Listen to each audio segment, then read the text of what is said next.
Hello and welcome to the latest episode of Let's Talk ABM with me, Declan Mulkeen, CMO of account-based marketing agency Strategic ABM. ABM is one of the hottest B2B strategies right now, helping companies to win, grow and retain their most important accounts. This podcast allows me to spend some time talking to account-based marketing leaders about their ABM programs and share their insights with other B2B marketers, wherever you are on your ABM journey.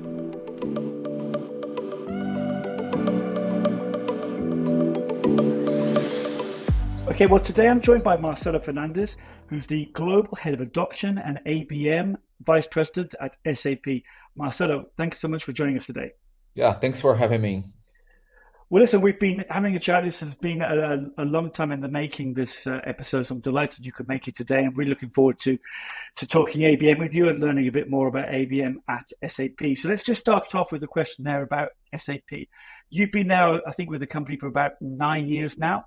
And obviously, there's been a huge evolution over that period with regards to SAP and also with regards to ABM. So could you paint us a little bit of a picture of what's happening there at your organization, in particular with regards to account-based marketing? Yeah, sure. In general, of course, that the evolution in marketing has been, I think, great from starting back then years ago, with more focus specifically on demand generation, and now in a very siloed way. And now we have much more advanced campaigns built, focused on the specific product lines and campaigns that are taking care of the holistic approach of how you build a brand around this specific solution area. That's what we call. Particularly related to ABM, ABM has been a function that comes and goes time to time. But in the last 2 years, almost 2.5 years already, there was a decision to really invest in ABM, and that's where I was fortunate to get this new position. And then coming from a regional perspective, I've always been in charge of taking care of portfolios in Latin America. And then 2.5 years ago, I took this new position to develop the ABM program globally and kind of export best practices that were happening across the regions, but not necessarily called as a real ABM. There has always been some sort of effort around ABM, particularly in North America, where there's more maturity, the market is bigger. There are resources focused on ABM there, and in the other regions there were like independent efforts going on here and there. So the intent of this function was exactly to gather these best practices and these approaches that were happening across different regions and transform them into a specific playbook, as we call it. So based on these approaches and conversations with the regions and how they were developing things, the idea was to really develop and create this ABM playbook where we gather and we structure and gather these practices, and then we make it available to everyone in the company so that we can run ABM programs, kind of trying to come up with a standardization approach to ABM based on this program. And then from last year to this year, we decided to kind of do a new approach. And even though it's still ABM, we decided to call it strategic account marketing, which we just did like an adaptation to what used to be the typical function of ABM, the typical pillars of ABM, to how the company is developing its go-to-market now and how the cloud is getting importance to SAP. So we did this small adaptation. We are calling people now Summers and not ABMers anymore. But in essence, there is a reason behind it. I'm sure that you're going to get to other questions where we'll be able to explore that. But the main idea was to kind of run a little bit from the typical ABM concept and really concentrate on the new go-to-market of the organization. Fantastic, Marcel. We will dig a little bit more into that, actually. So I'm just making a couple of notes here. So you touched on there an interesting point around a playbook, and I think you've also referred to it as a framework, I think. So could you just share a little bit more information about that in terms of, you've obviously rolled this out now globally across different geographies, North America, Latin America, APAC, etc. What does it mean what does it look like in how, if you could, like, make the intangible tangible, what does that mean in practice for people listening who are thinking, oh, that's a really great idea to have an ABM framework? What does that look like in practice?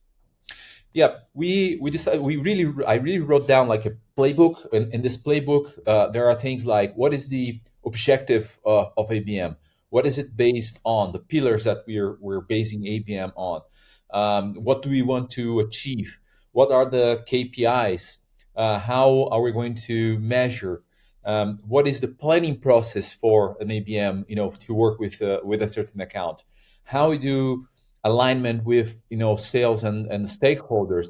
What are the planning steps that you need to go through from a account selection to the moment that you really discuss with the sales team around that account how you're going to prepare a plan. What plan elements, what we're calling core plan elements, there should be in an ABM program.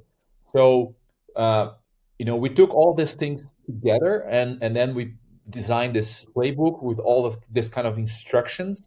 And for example, 2 years ago or 1.5 year ago, end of 2022 already, I had the launch of the ABM program for the teams for 2023, and then late 2023 in December we had the launch of the program for the strategic account marketing program for what's going to be in 2024. And exactly the idea is that we go through this steps of what ABM is formed of and how you actually implement ABM across the regions. And then we are trying to come up to a place where there are these core elements that everybody, because what happens sometimes with ABM is you have tactics that are applied and developed in the regions, and they are very great tactics, but sometimes it's very difficult to report them back from a volume perspective, from a global perspective. So what we're trying to achieve is that we come up with some core elements where people can actually use that core element to implement their programs in the region. But when we report back, and when we aggregate information from different regions, we can say, oh, we have done this X amount of things, to this X amount of accounts, across the region, and that was the result. And we did initiative A multiple times, we did initiative B multiple times, and we have this specific program elements that will enable us to tell the story later on. So that's how we developed the approach of the framework, and what became a playbook. Fascinating. So it's almost, listening to you, it's almost a mix, as you said, between a manual and then also a recipe book, because the manual explains to people how to do ABM the SAP way. And then obviously the recipes is, well, look, these are some of the core elements that we think really work pretty well.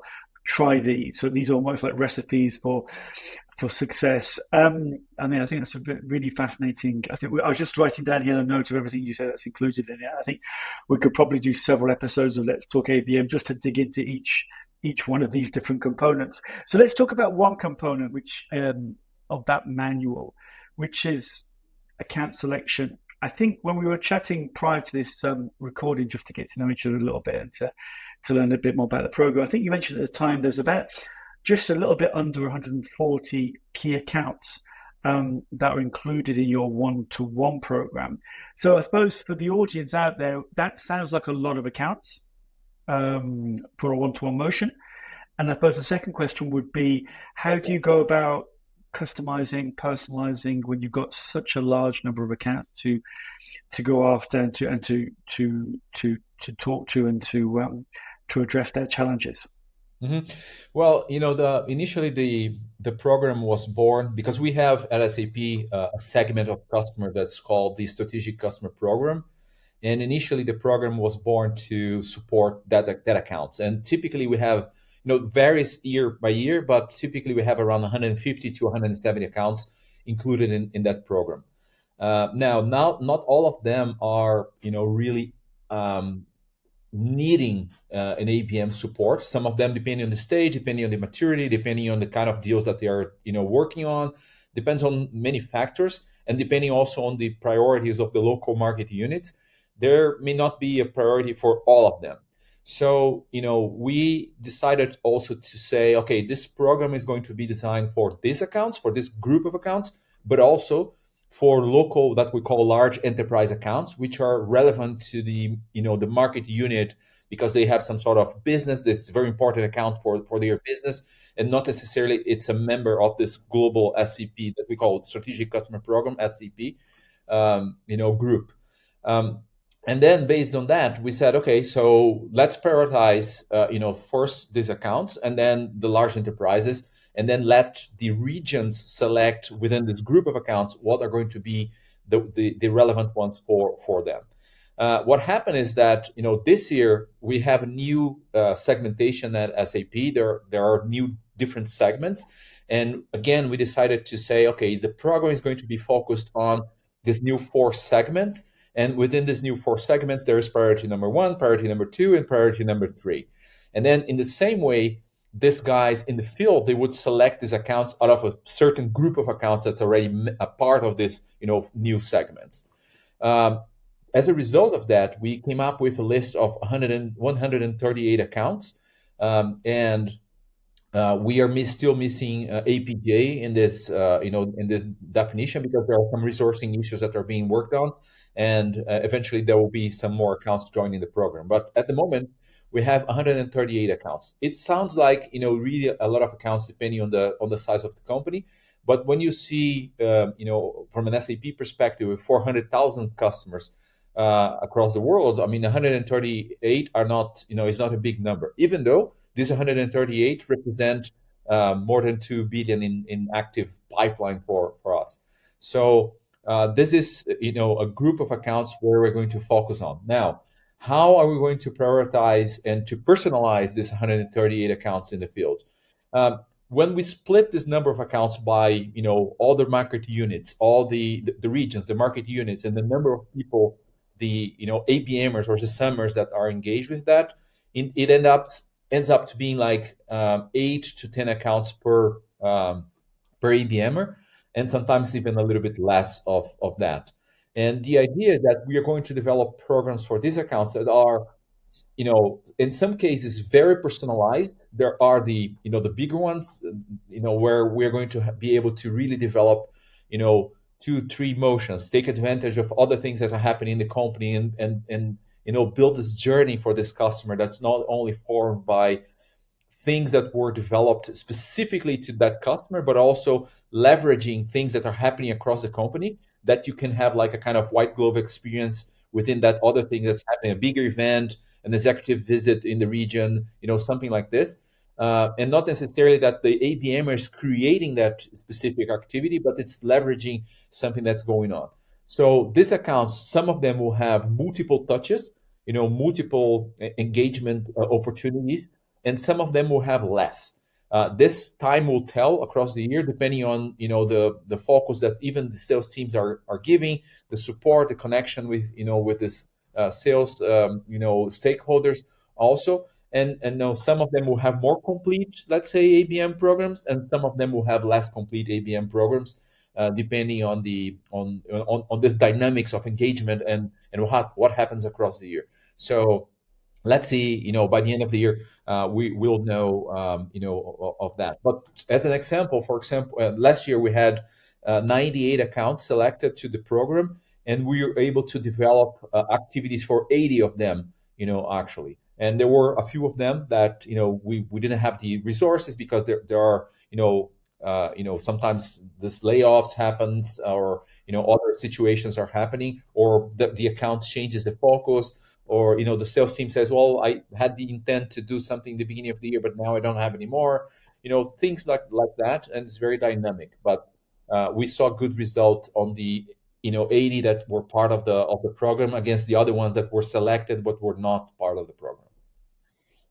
Well, I think anybody listening and hearing that 80 out of 98 accounts you had great engagement from, and pipeline opportunities and activity, I think most people would like to have that and take that home with them. A couple of questions actually based on what you just said there, Marcelo. I think it was interesting the fact when you talk about engagement, you said obviously you just don't know what's going to happen, right? And I think it reminds me of a conversation I had with one of your fellow contemporaries, one of your peers, Rhiannon Blackwell at PwC, and she said that when you start an ABM program, and she does one-to-one as well, only one-to-one. She was saying that you have a working hypothesis.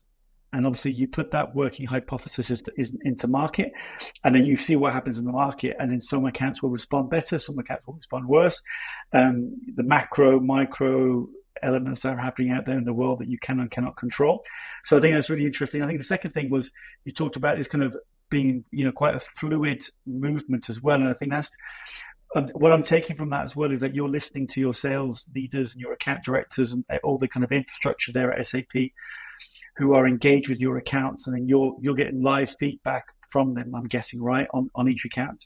And then that's telling you or informing you to do more, to do less, right? Yeah, I mean, sometimes when the program starts, there is commitment from because what we are doing is that we are creating a kind of account team, which is not only the sales folks. It's formed by the marketeers as well, right? The ABMers.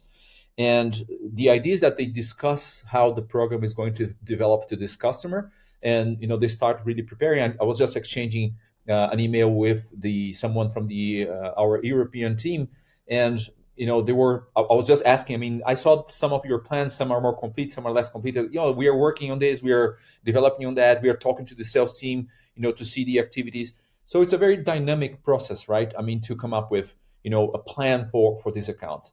So what I have been asking them to do, most of the time is, when you sit and start the discussions with the sales guys, try to focus on really a journey for this customer. Don't just discuss the first activity that you're going to have, but think about your objective, and how you're going to develop a series of activities, a series of engagements that will lead you to achieve this objective.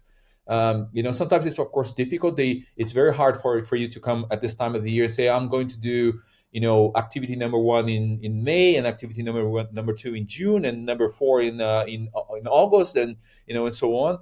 It's very hard to really say that at this point. But I think we developed a planning template, and the planning template kind of forces the people to think about how the objectives of the account are, understand the account, and then propose a plan that's going to fulfill that need.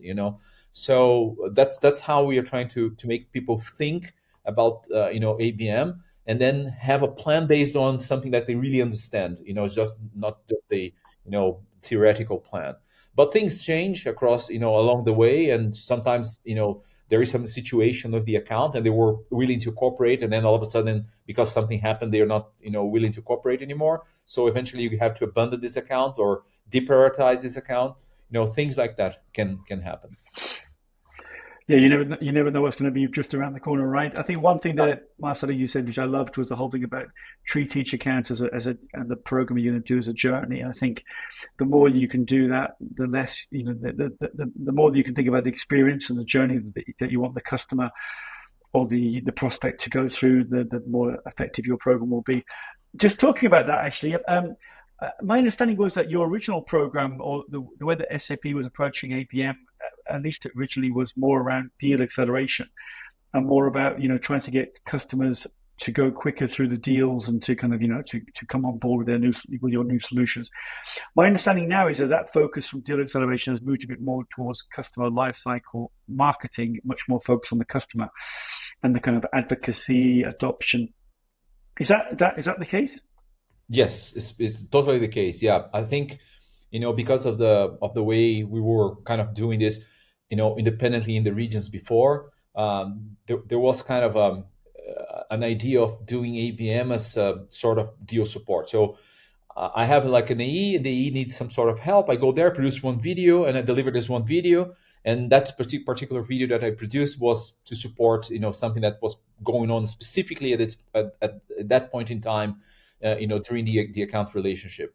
And one of the things that we started to really change is exactly to think about the account from a life cycle perspective. So that's why I also work with adoption in this conversation, because previously we didn't have adoption, because also adoption was not something so important few years back, but now it's really important for our customers, because we are talking about the cloud, and the cloud business means usage of the solutions, right? So we started to think about, okay, when you develop a strategy for an account, you need to develop this strategy to accelerate the existing pipeline, the existing deals that are there. So supporting with this relationship improvement and making sure that they have more information, that they have all the structure and knowledge of the solutions that we are offering in that particular time, but also make sure that in some situations where they already have a lot of solutions, there may be a focus on the adoption of the solution. So it means that you might have to execute activities that are focused on, leveraging this adoption and consumption of the solutions. So ideally, a plan for an account would have these two elements together. That would be the perfect world, right? But in practice, it's very difficult because the focus on the accounts varies a lot. So some accounts have more focus eventually on the adoption side, and some of them will have more focus on the the acceleration, the deal acceleration side, and that's up to the account team that I mentioned before, to decide what's going to be the real focus of that plan. Well, it's a really interesting point there, because with your job title, where you have head of adoption in there as well, and also you mentioned how SAP, just like many other technology companies, have moved much more to a cloud revenue model. That's really, how do you see that working in effect in terms of how do you see ABM being somewhat different than, rather than going for the acquisition or the purchase or this is where you've got to, as you said, you've got to get people to use your solution, because if they don't use your solution, you're not going to bill. I'm guessing is the business model, right? So it's not, you can't just say, hey, we just signed another 3-year contract and we've had the money transferred to our bank account. Hooray! You're saying no. Actually, winning the client is only just the start of the journey.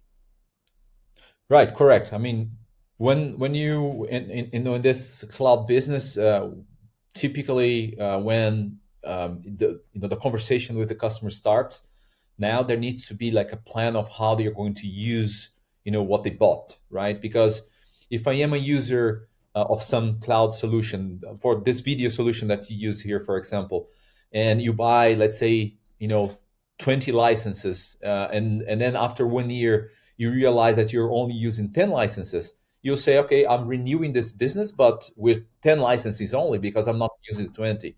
So the company in this case would be, trying to reach out to you and, to their platform customers, to make sure that they are teaching and they are making, enabling this customers to know how to use better, to have more opportunities to use that platform, so that the actual 20 licenses that you bought are the 20 licenses that you consume.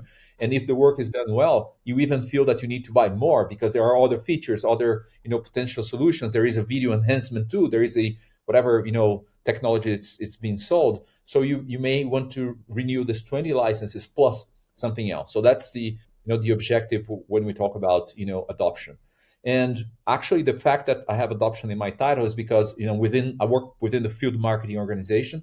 So adoption itself is something that's not only for ABM. An ABM account may have an adoption plan associated with it, thinking about the customer life cycle of that particular account. But adoption, it's a one to many play, where you really have to touch thousands and thousands of customers that the company has. So that's another motion that I work with, not necessarily connected with ABM, but of course that adoption is included in ABM. But but adoption itself is a complete different monster. It's much more complex than just including it in ABM. Yeah, understood. So you mentioned about your team. My understanding is that you've got quite a significant team dotted around the globe, some of which work for you full-time, some of which work for you part-time. I think that's correct. I think last time I think you mentioned it was about 40 approximately people. That's and obviously with the complexity of actually not everyone working 100% of their time for ABM.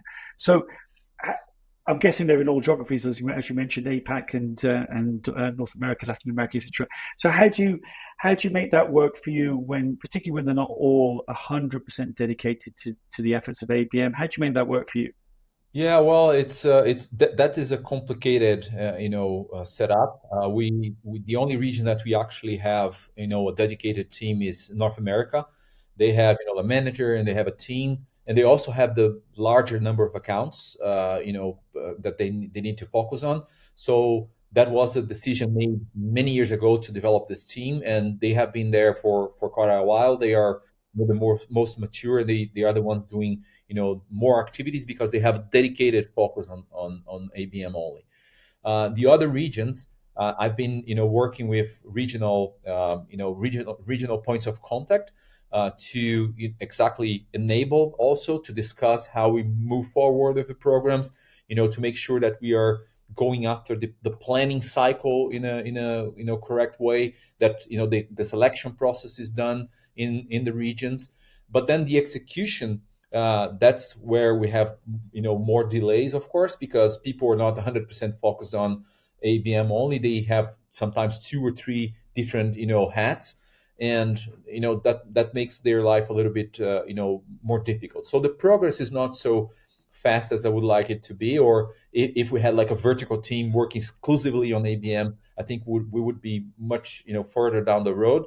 But we are advancing slowly, or slower than I would like, but we are advancing, and we are every day doing more and more programs. And this year, for example, compared to last year when we did planning, we see much more solid plans coming in, with people already really thinking on how they are going to develop these activities to make sure we cover this account. And also because of the new segmentation that I was talking about, the new go-to market that we are doing, I think we gain a lot of more exposure with ABM, with the strategic account marketing program within the company. And there are more people asking, there are more people interested in that, which means that we are gaining more relevance, I think, in the business. But still, we have a lot of internal resourcing situations and difficulties that we have to overcome. And I think by the end of the year, time will tell. We are also working, for example, how to measure the ABM impact. So I'm developing like a dashboard to see how we are progressing opportunities and how much pipeline we are touching and things like that. And of course, using internal methods to do that. But that's where we are working. And this 40 people, they are spread across the globe, right, across multiple regions and countries and so on. And this 100 and something accounts is spread across this 40 people, but almost half, 45% of these accounts is sitting in North America, for example. Yeah. So where we Yeah. still have more a more solid team. Yeah. Yeah. Just a point there, actually, you mentioned about measurement. And that's obviously, a little bit of an Achilles heel for many ABM practitioners, is how do they bring the measurement together, because it can be quite complex. Have you got any advice to share with the audience about how you're approaching measurement? Measurement is a nightmare. It's not, it's very complicated. But of course, each company has its own, internal systems and methods and so on. But what we are trying to do this year is we are trying to associate, we have a methodology to measure the impact of a marketing activity for a period of time, a certain period of time after the activity was done. So we monitor, we do like an event today, and there are a few accounts that attend to this event, and then we monitor what happened with the pipeline like 60 days after that activity. And if there was some sort of increase in the pipeline, or or closure of any business, or anything that changed, we attribute this particular moment for that accounts that attended. So in this way, we are trying to say, okay, there was some kind of influence because this activity was done, and then there was a movement around a certain period after the day of the execution, so that we can see that there was an influence. And we also have other ways. We have like internal code CRM IDs that we call, that we are creating CRM IDs to this specific accounts this year, so that after the activities, the teams can upload to our system this codes with the contacts and so on, and there is an automatic attribution of pipeline or demand generation to this specific ID that was created for that account. So we're going to, we're trying to measure this year. We're going to see by the end of the year how the measurement progresses, and especially how we see, deals progressing from stage to stage until they get close to, as we call it, a book it and one deal. So that's how we're going to try to measure. I mean, for each company needs to understand what are their metric tools, internal, measurement tools, to be able to leverage that in their ABM programs. But it's a very complicated thing, I must say. But and I'm guessing you're also looking, because obviously you mentioned that these are existing customers, enterprise customers, very valuable customers to SAP. You're also looking at how the impact of your program is on the relationships and the reputation within those organizations. I'm guessing, right? We have a proposal to do that, but it's so because I don't have this dedicated 100% dedicated people, and we have pulled in so many different conversations and situations. It's very difficult to actually make it tangible, this measurement. So initially it's a kind of, okay, today I know that in this account I have a relationship with 5 people, and tomorrow I have a relationship with 10 people. But really measuring that in a systematic way, that's the challenge, because it gets very manual if you go that direction. And I mean, reputation is also, you need to use researching tools, you need to use other methodologies to use that. So we're not really there yet. We're more concerned about the business impact, and understanding that if there is business impact, that's because probably there is a better relationship and a better Yeah. connection with the account, right? Correct. Well, let's just talk about something that I know is a little bit of a thing for you in terms of I see your activity on LinkedIn and some of the comments you make, and we've also talked about this before. But I think you've got a certain way of seeing ABM and account-based marketing. And I think when we were talking before, you kind of have a definition that what you think ABM is and what you think ABM isn't. Could you perhaps, Marcelo, share that with us today? Where do you see it? Yeah, it's funny that I had to go through some internal conversations by the end of last year about that, because all of a sudden people started to talk about one too few and one too many ABM programs, and I was like freaking out, because I really think and I really believe that ABM, as the name says, is account based. ABM shouldn't be segment based, audience based, targeting account target list based or anything like that, because I think when you really work with a large group of accounts and you don't know exactly what specifically you have in this within this group, I mean, who is who in this group and what are the situations of each account, it becomes a segmentation play, right? It becomes, I'm doing this industry campaign, I'm doing this CMO, CFO, CHRO campaign.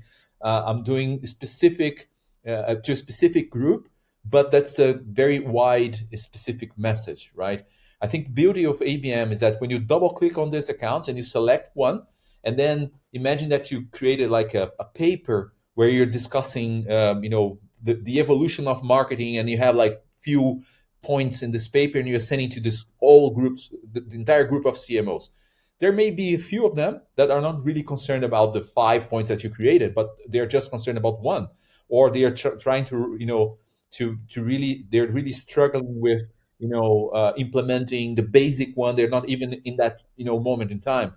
So I think the beauty with ABM is really when you start to, dig down and understand that particular situation of that account and propose, a personalization in content and in experiences that is really talking directly to them. You might be leveraging other, of course, resources from the company, papers, materials, assets that are available within the company, but you need to kind of tailor them to this specific situation of this account. And that's where I think the beauty of ABM comes in. So one of the reasons why we changed from ABM to strategic account marketing this year is that because we started to see this movement of people talking about one too few and one too many ABM, and we said, oh my God, that's going to be very confusing. So let's kind of run out of that conversation and create this strategic account marketing program. And it kind of worked well. I think we were able to position that in a nice way, and run out of the confusion with the if it's ABM one to few, one to many, and so on. Now, actually, the ABM conversation even faded away a little bit, after we did that. Yeah, I mean that's good advice. I think my advice to anyone who's looking to launch an ABM program is always to define what ABM means for you and for your organization. And if you decide to call it something else because that's what you, I think that's perfectly fine. But I think the most important thing is what you guys have gone through, which is that kind of definition of what it means for you, what you want it to be for SAP, and that everyone's on board with that thinking. I think that's great to see, really, because not every company does that kind of really important building block at the beginning. Just talking about that, actually, maybe this might lead in nicely. You mentioned before that you shared an anecdote about this campaign that you ran. I think you ran it into about 60,000 employees of one customer. Is that something you could share a little bit about? What was the thinking behind it, and what was the impact of running a campaign into 60,000 employees, which is a little bit different to people thinking, oh well, they're not targeting the decision makers, they're targeting the much wider organization. What was your thinking behind that? Yeah, this was I think was end of 2022 or beginning of 23, and we decided. Actually, there was a customer. I cannot mention the customer name, but there was a large, really global company, very well known brand, that the CIO was really willing to get our help on promoting a certain solution that it was under discussion with the company, and so they wanted us to impact people within that organization. So what the team did is that developed a digital campaign for this company. They created like a landing page with the assets and stories around that specific solution that he was asking support, and then they did a paid social campaign in LinkedIn to tackle this 60,000 employees of this company. And even though it's a large number, of course, we had, for example, in this company 153,000 impressions that were done to these people. Of course, not all of them click on this. Not all of them. If you think about the technology infrastructure of a company and how many people actually understand the technology infrastructure that they are working on every day, it's not a lot of people, right? But I think the exposure of the brand, the exposure of people being impacted by a campaign like this was a great thing. But we had some, for example, 2.43% engagement rate, where the industry benchmark is about 0.9%, which shows that there was some good relevance to this, particular company. So the engagement was very high. We had more than 700 unique visitors to this landing page, which was great. And of course, that as I say, it looks like you're making a campaign for 60,000 people, and then you only get 729 clicks, right? But of course, that in the digital world, that's kind of the numbers that we typically work on, right? It's not that you do something for thousands of people and then you get thousands of clicks as well, right? So the fact that you are getting this 700 clicks means, from an engagement perspective, a much higher number than the average benchmark is. So that was a very successful solution, and that was like a more brand building, really reputation kind of connection with the company. And imagine telling the CIO of this company, yeah, we are investing in a digital campaign and making sure that your employees will know about this specific solution. That's what he was actually looking for. So that was a great situation, and I'm a big fan of using digital to achieve this big numbers of employees in these companies. I think when we think about ABM, you don't need to think only about the decision makers. Typically we think about the CEO and the C-level, the decision makers, the guys, as we call it, with the heavy pen, right? And I think what I'm telling to the Summers in SAP is, don't think only about the decision makers. Let's think about the account. So you have multiple levels in the account. So you may do an exclusive VIP meeting with the C-level, but you can also do a digital campaign for multiple people in this company. or you can do a white gloving experience for people from this company that's attending one of our large, events. So let's try to touch multiple levels of this company so that you really, influence the account as a whole. Because we know that, of course, the guy that signs the deal is not necessarily a guy that's making all the evaluations, the technical evaluations and the usage evaluations of a certain solution. So it's important to have the relationship and influence, in multiple levels. No, it's a very good point, and I think it also goes back to your point around adoption as well. And there's a good argument to say that running these types of campaigns into an organization is a great way to increase adoption of the solution as well, right? So let's sorry, Marcel, let's finish off with some rapid fire questions, and then I hit you with 1, 2, 3, 4 rapid fire questions. Okay, just to finish off with. So you've been in the ABM game for a long time now. You're a seasoned, I could probably call you a seasoned ABM app, or in your case, or an SAM app. In your case, SAP. What would you say is the greatest learning you've had about ABM over the course of the last years?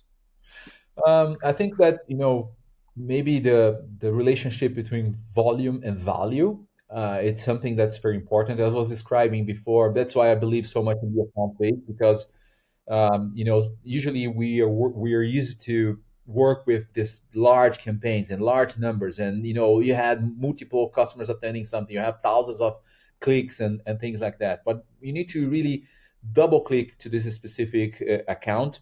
And I have an interesting CMO story. Back in the day, I was talking to a CMO customer, and I don't remember what we were selling. Maybe I think maybe it was like mobility or something like that, apps, something like that. And the guy was saying, I cannot even implement, something that's very basic in my organization. How can I, really think about this whole technology evolution that's coming, later? So really understanding the scenario of the customer and how you're adding value to that particular customer, I think that's a very good learning from ABM.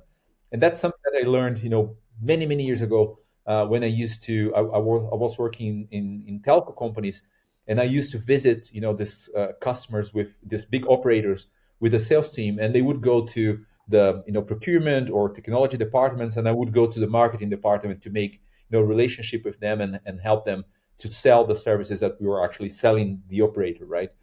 And then you really realize that each organization has a completely different way to approach things and a maturity level. So that's the beauty of ABM. I think that's the nicest learning that I can take out of ABM in this last 2 years, I guess. No, so I think it's a great one to share. So following on from that, Marcelo, the hardest part of ABM for those listeners out there who perhaps are new to ABM, what would you say is the hardest thing about ABM? It's, I think, what defines what personalization really means. I think there are different levels of personalization that you can do. People can do a one-to-many campaigns. I know that today you have many digital tools and websites that can do massive customization, right? That you can access the website and can say, hello, Mr. I don't know, hello, Mr. Coca-Cola, how are you? And based on your domains and things like that. But that's not exactly the personalization that we want to achieve with ABM, right? I think when you're really able to work with an agency to really come up with something that's really dedicated to that particular account, that's where the ABM play really is strong, and that's where we are able to build a big difference, I think, to that particular account. That's music to my ears, because I think that's like what we do at our agency, is very much around that area of deep personalization, and not so much playing on the technology, but much more playing on what you know about the individual or the account. I think we may have touched on this before, but I'll ask the question again. The greatest misconception about ABM? Oh, I think it's doing one too few and one too many ABM. I think I like to repeat that a lot. I know that there are people calling ABM one too many, one too few, but I really don't agree with this concept. I think if you go back to the core ABM idea, it's really account based, right? The name says. So you really need to to be able to understand this particular account and develop something that's related to their reality, to their needs. That's where the ABM play comes in. And when you go to one too few or one too many, it means that you're already segmenting, or you're already defining a common attribute that you want to touch for this group of accounts. And even though you might say that there's some level of personalization there, I wouldn't call it really ABM, right? It may be just a segmented campaign or targeted campaign. I think it makes more sense to call it like that than ABM. Well, there'll be a lot of listeners out there thinking, am I doing ABM or am I not doing ABM? So I think it's a very valid point there to think around the level of personalization, the level of actually getting under the skin of the customer or the prospect. And obviously, if you think about the origins of ABM, obviously the origins of ABM 21 years ago were with customers as opposed to new logo acquisition. And I think there's been this big shift, I think you probably agree, with ABM, people looking at ABM as being a solution for new logo acquisition, which it can be, and it is one of the use cases, but the heritage of ABM, the history of ABM is definitely with what you're doing there at SAP in terms of customer expansion, customer loyalty, customer adoption. Very last question for you. We're recording this on a Monday, Marcelo, and it's obviously you're in Brazil, so it's early morning for you. But let's imagine we're going to fast forward to Friday, and it's you've had a very tough weekend. You're just looking forward to shutting your laptop down, and you're going to have a cold beer or a cold Coca-Cola or whatever your favorite tipple is. And you get a call from an old friend of yours from one of your old companies. And they say, hey, Marcelo, you won't guess this, but I've been asked to launch an ABM strategy, and I'm going to present to the CEO next week. So they ask you, what is that one thing you've got to make sure that I include in that presentation? So what would be that one thing you say, make sure you include this in the presentation? Well, I think, in ABM, less is more. So really have a data-driven, decisions. If he's going to present this, he needs to go through the numbers of, his company and say, okay, these are my top value customers because of whatever criteria they have, right? And say, this is the ones I believe we should focus on. And instead of trying to embrace the world, we should focus on this small group of customers here because they have high revenue expectations or high renewal expectations, in the future, or because of some business reason they are strategic, and then they should be the ones to focus on. I think when someone goes after that kind of data-driven decision and don't think about, let's try to establish a huge ABM program, let's focus on this few accounts first, which are the most valuable to the company, I think there's a higher chance of success. So keep it small, be led by data, yep. and then see what happens, and then you can grow from there. And hopefully you'll get the CEO to give you the green light, right? Right, exactly.